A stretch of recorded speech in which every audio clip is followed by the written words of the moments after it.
वज़ीर-ए-आज़म शहबाज शरीफ ने इस्लामाबाद में इंतशार फैलाने वालों की निशानदही के लिए टास्क फोर्स कायम कर दी। वज़ीर दाखिला मोहसिन नकवी सरबराह होंगे। वफाकी वज़रा आज़म नज़ीर तारड़, अहद चीमा, अता तारड़ और सिक्योरिटी फोर्सेस के नुमाइंदगान भी फोर्स में शामिल होंगे। अमन अमान की सूरत हाल पर अहम इजलास में army chief general Syed Asim Munir ने भी खुसूसी शिरकत की। वज़ीर-ए-आज़म ने कहा, PTI सियासी जमात नहीं फितना है। KPK के वसाइल इस्तेमाल करके जत्था इस्लामाबाद आया और चौथी बार वफाक पर लश्कर खुशी की गई। जो मुलविस है सबके खिलाफ FIR काटी जाए। इन हमलों के पीछे तकरीबी सोच है जो पाकिस्तान को नुकसान पहुंचाना चाहती है।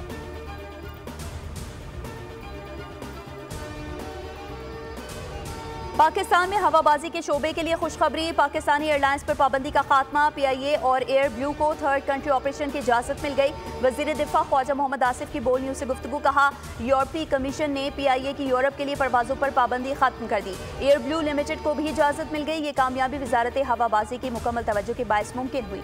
आज एक तारीखी दिन है।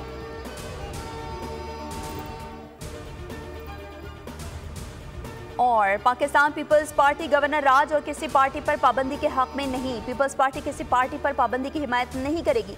सूबे और सियासी जमात को अपनी इस्लाह करना होगी। इन लोगों ने कई बार ऐसा किया। उम्मीद है लोगों को एहसास हो गया होगा। वजीर आला सिंध सैयद मुराद अली शाह की मीडिया से गुफ्तगू। कहा, आइन में लिखा हुआ है कि पानी की कोई स्कीम CCI के बगैर नहीं होगी। सवाल ही नहीं पैदा होता कि सिंध के हिस्से का एक कतरा कोई ले सके। मुश्तरका मुफादात काउंसिल का इजलास बुलाना जरूरी है। 9 माह हो गए CCI का इजलास नहीं हुआ। कुछ जमातों का मकसद सूबे के मुफाद के खिलाफ जाना है।